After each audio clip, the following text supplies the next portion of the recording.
அன்பார்ந்த எனதருமை யூடியூப் நேயர்களுக்கு வணக்கம். இதுவும் ஒரு முக்கியமான பதிவு தான். குரு ஏன் ஜாதகத்தில் வக்கரமாகிறது? குரு வக்கரம் என்பது என்ன சொன்னா, உலகத்திலே பெரிய மைனஸான விஷயம். குரு என்று சொல்லக்கூடிய ஒரு சுப கிரகம் வக்கரம் என்று சொல்லக்கூடிய நிலை வருகிறது அல்லவா? அது ஏன் வருகிறது? போன பிறப்பில் குருமார்களை மதியாத தன்மை, இப்பிறப்பில் அந்த புத்தி இருக்கு. எவனை மதிக்கிறது கிடையாது. குரு வக்கரமாகி ஒரு ஜாதகம் வந்து விட்டதுன்னா அவன் குருவை மதிக்க மாட்டான். காரணம் என்ன? ஆமா, வர்றது வரட்டும், போனது போட்டுப்பா, என்ன ஆயிரப்போகுது, இப்படி விதியை பத்தி பேசுவோம். எப்படி இருந்தாலும் பிறந்துட்டோம், சாக போறது உறுதி, எதுக்கு அவன்கிட்ட போய் அடிமையா இருக்கணும், அவன் சொல்றதை கேட்கணும் அப்படிங்கிற இந்த ஒரு குணாதிசயம் மனிதனுக்கு வந்து கொண்டே இருக்கும். அப்ப மூத்தோர்களை மதியாத தன்மையால் தான் நம்ம ஜாதகத்துல குரு வக்கரமாகிறாரு. சும்மா எல்லாம் வக்கரமாகின்றார். எல்லாருக்குமே வக்கரமாக இருக்கிறது. சில ஜாதகங்கள் வக்கரங்களே இருக்காது. அப்ப ஒரு ஜாதகத்துல சனி வக்கரமா இருப்பார், குரு வக்கரமா இருப்பார். இவங்களை மாதிரி என்ன சொல்றாங்கன்னா போன பிறப்பில் செய்த பாவங்கள், போன பிறப்பில் செய்த கர்மங்கள் ரொம்ப ஜெய்ஜாண்டிக்கா என்ன சொல்றான்னா, இந்த குரு வக்கரமாயி சனி வக்கரமான ஜாதகர்கள் போன பிறப்புல என்ன சொன்னான்னா ஆள் அடிமைகள் அதிகமா இருந்திருக்கும். இவன் பெரிய அறிவாளியா இருந்திருப்பான். இருந்து என்ன சொல்லிருப்பான், எல்லாம் துஷ்பிரயோகம். வேலைக்காரனுக்கு தன்னுடைய பலத்தால், அவனுடைய பலவீனத்தால் சம்பளம் கம்மியா கொடுக்கறது, அவனை வேலை வாங்கிட்டு ஏமாத்துறது, இத்தனையும் சனியோடைய கொடுமை. குரு என்று சொன்னால் இவன் ஒரு குரு ஆதிபத்தியுடையவனா இருந்திருப்பான். இருந்தவன் என்ன செஞ்சிருப்பான்னா, தன்னுடைய அந்த ஒரு வாய்ப்பை நீதி தவறுதல், தப்பாக சொல்லி கொடுத்தல், கருத்துக்களை ஒரு குரு என்று சொல்லக்கூடியவன்ட்ட ஒருத்தன் வரும்போது என்ன செய்வான் தெரியுமா, அவர் சொல்வது சரி என்று சொல்லித்தான் அவன் படிக்க வருவான்.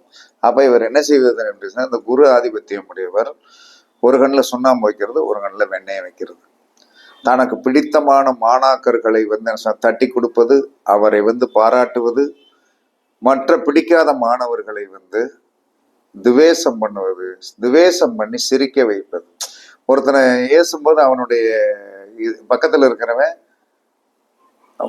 மைனஸ் ஆகக்கூடிய ஒரு சூழ்நிலைகளை உருவாக்குவது. இந்த மாதிரியெல்லாம் ஒரு கஷ்டமான ஒரு சூழ்நிலைகளை உருவாக்கி, அந்த மாதிரி ஒரு சூழ்நிலைகளை அது என்ன சொன்னா உருவாக்கிய தன்மை தான் குரு ஜாதகத்தில் நேசமாகும். ரெண்டாவது, குரு வக்கரமான தன்மை ஏன் வருகிறது அப்படின்னு சொன்னா, குரு வக்கரமான தன்மை என்பது என்ன சொன்னா, வக்கரம் என்பது கருக்கலைப்பு செய்வது. கருக்கலைப்பு செய்வது.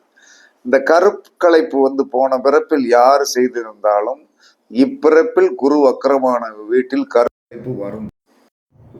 நீங்க பரிச்சித்து பாருங்க. குரு வக்கரமான வீட்டில், வக்கரமான ஜாதகத்தில், குரு வக்கரமான அமைப்பில் ஒரு ஜாதகம் பிறந்திருக்கிறது என்று சொன்னால் அந்த வீட்டில் ஒரு கருக்கலைப்பு இருக்கும். வேணும்னே கலைக்கிறது. திரும்பவும் போய் என்ன சொன்ன கர்மா என்ன செய்ய, அதை டச் பண்ணி காட்டும்.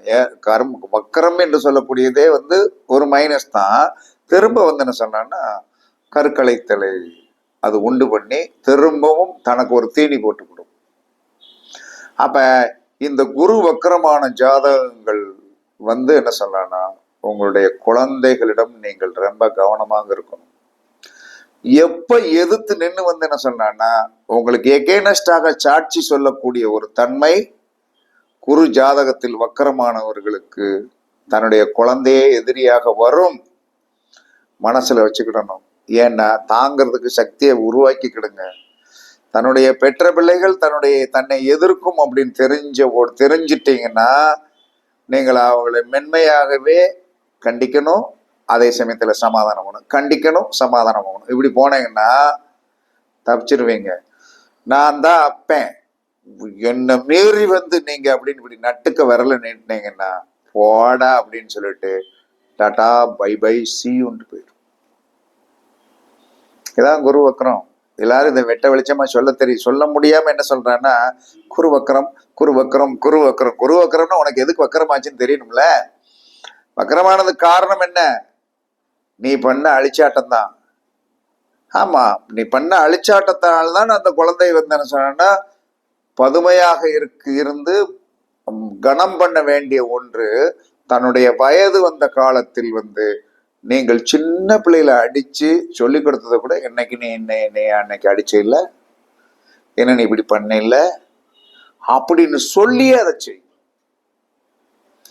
உங்களை விட்டு வந்து என்ன சொல்றான்னா, குரு வக்கரமான ஜாதகத்தில் இருக்கின்ற உங்களுடைய தன்மை, உங்களுடைய குழந்தைகள் மாற்று ஜாதியில் திருமணம் பண்ணுவதற்கு ஏதுவான சூழ்நிலையை வகுத்து கொடுத்துருவார் இந்த குரு. ஓடு, இவன் அவமானப்படணும்ல.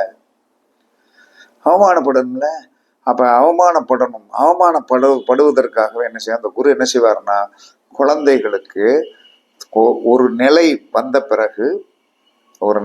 பிறகு கண்டிப்பாக என்ன சொல்றான்னா, ஒரு மன மாற்றங்களை உண்டு பண்ணி இவரை தீராத ஒரு புத்திர சோகம், அந்த புத்திர சோகம் வந்து வரும் பார்த்தீங்கன்னா, நீங்க ஊட்டி வளர்த்தது என்ன சொன்ன ஓங்கிக்கிட்டு மார்புல கத்திய வச்சு சொருகும் போது நீயா இப்படி அப்படிங்கிற ஒரு சூழலை உருவாக்குவதுதான் குரு வக்கரமான தன்மை.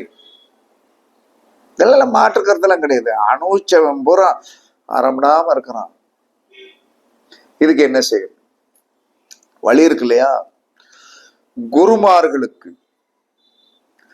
குருமார்களுக்கு ஜீவ சமாதிக்கு தனக்கு சொல்லிக் கொடுக்கிற வாத்தியாருக்கு, தனக்கு கற்றுக் கொடுத்த வாத்தியாருக்கு அள்ளி கொடுக்கணும். உங்ககிட்ட வாங்கின குரு என்ன செய்வான் தெரியுமா? நீ கொடுத்ததை பத்தி கண்டுக்கிடவே மாட்டான். ஒரு இடத்துக்கு நீ அள்ளி கொடு, அங்க வாங்கிக்கிடுவான். உன்னை வந்து இறங்க பார்ப்பான். எல்லாரும் ஒரு 10 ரூபா கொடுத்தோம்னா, வணக்கம் நல்லா இருக்கீங்களா, தேங்க்யூ அப்படின்னு சொல்லுவாங்க. குரு வக்கரமானவன் என்ன தர்மம் செஞ்சாலும் சேர்த்தான் உங்களுக்கு விளக்கமாறு செருப்படி தான் கிடைக்கும். இதான் உண்மை. அப்ப இந்த மாதிரி இருந்தா எப்படி இருக்கும்? ஆனால் நீங்கள் திரும்ப திரும்ப திரும்ப திரும்ப என்ன சொன்ன, விட்டில் பூச்சி வந்து என்ன சொன்ன விளக்குல போய் விழுந்த மாதிரி உங்களுடைய கர்மா அந்த இடத்திற்கு போக வைக்கணும். உங்களை நாய் கூட மதிக்காது. ஏன்னா பரிச்சித்து பாருங்க, அவ்வளவு தூரத்திற்கு வந்து ஒரு பெரிய கேவலமான ஒரு அமைப்பை உருவாக்கும். ஆனால் நீங்கள் போய்த்தான் ஆக வேண்டும், அந்த தர்மத்தை செய்துதான் ஆக வேண்டும். இதனால் யார் நன்றாக இருப்பார்கள் என்று சொல்ல, உங்க குழந்தைகள் யோகமாமா இருக்கும். அதான் ஜாதகத்துல ஒரு பெரிய பிளண்டர் மிஸ்டேக். குருவும் ஜனியும் வக்கரம் ஆயிட்டான்னு வைங்க, அவனுடைய வாழ்க்கையில் வந்து படாத கஷ்டங்கள் இருக்காது. ஆனால் அவன் இந்த பிறப்பில் வந்து தர்மவானா இருப்பான். சனி கொடுத்தால் யார் தடுப்பார்? இவன் கொடுக்கறதுக்கு தயாரா இருப்பான். வாங்குறவன் பூரா என்ன சொல்றான்னா வந்து வாங்கி தின்னுட்டு மதிக்க மாட்டான். குரு வக்கரமானவன் தர்மவானா இருப்பான். உறுதியா தர்மவானா ஆக்கிடுவான். ஏன்னா நீ போன பிறப்புல பாவம் பண்ணிருக்க சாமி, இந்த பிறப்புனால கண்டவனுக்கெல்லாம் பரிசுல மாத்தி வச்சுக்கிட்டு சில்லறைய போட்டுக்கிட்டே வா.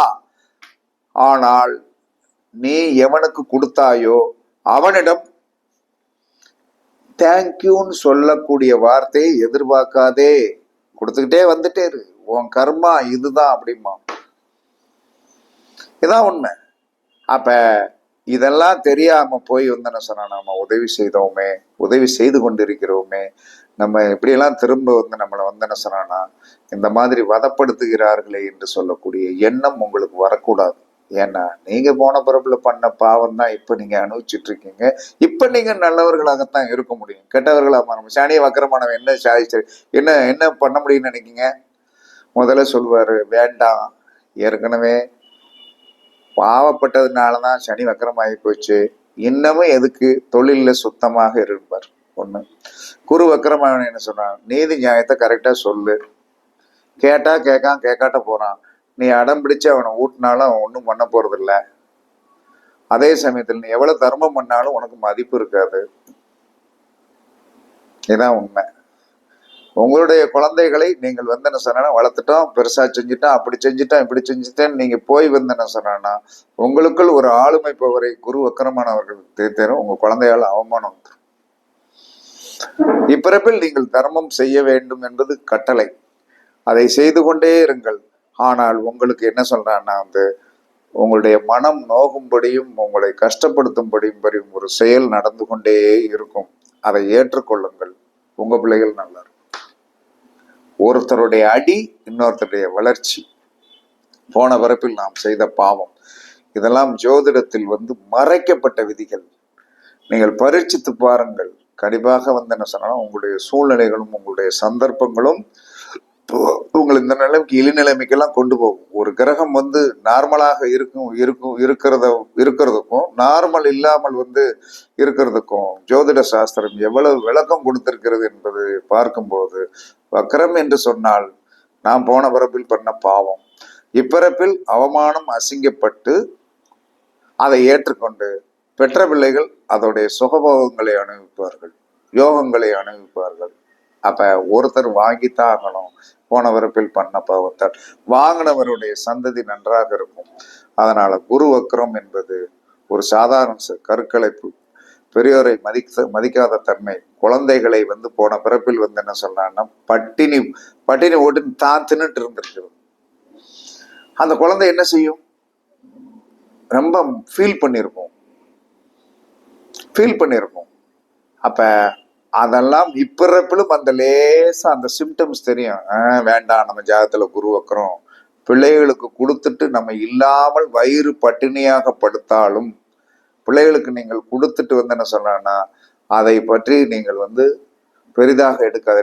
செஞ்சனே போனனே வச்சனேன்னு சொல்லாதீங்க. அது போன பிறப்பில் வந்து நீங்கள் செய்த பாவத்தின் சமாதானப்படுத்தக்கூடிய ஒரு தன்மை தான். அப்படியே கொடுத்துக்கிட்டே தான் இருக்கணும். குரு வக்கரமானவன் கடைசி வரை பெற்ற பிள்ளைகளிடம் சோறு வாங்கி சாப்பிட முடியாது, நடக்காது. நீங்க கொடுத்துக்கிட்டே இருப்பீங்க. சனி வக்கரமானவனுக்கு கடைசி வரைக்கும் சம்பாதிப்பான். அவனுக்கு உட்கார்ந்து சாப்பிடுவதற்கு விதியே கிடையாது. அவனுக்கு உட்கார்ந்து சாப்பிடுறதுக்கு விதி கிடையாது. ஆனா அவன் சம்பாத்தியம் பண்ணுவான். அதே சமயத்தில் பெத்த பிள்ளைகள் வந்து என்ன சொல்றான்னா அவனுக்கு அவன் பெத்த பிள்ளைகளுக்கு அவன் கொடுத்துட்டே இருப்பான். வக்கரமானவன் கடைசி வரைக்கும் வந்து என்ன சொன்னா அந்த குழந்தைகள் வாங்கி சாப்பிட்டு கொண்டே இருக்கும். கடைசியில் பெற்ற பிள்ளைகளுடைய வீட்டில் இருந்து சாப்பிடுவதற்கு விதி ஒரு வக்கரமானவனுக்கு வராது. இது அவன் செய்த பாவம். அந்த நிலை வரும்போது அவன் மரணத்தை விடுவான். இது சாஸ்திரம். இன்னும் நிறைய பேசலாம். கஸ்டமர் வெளியே உட்கார்ந்துருக்கிறதுனால இன்னொரு நாளைக்கு விரிவாக பேசலாம் என்று கூறி உங்களிடமிருந்து விடைபெறுவது சிபிபாறை ஜோதிடரசு ஆதி ராகவன் ஜெயபாலாஜி. சுகமே சொல்க, வாழ்க வளமுடன், வணக்கம்.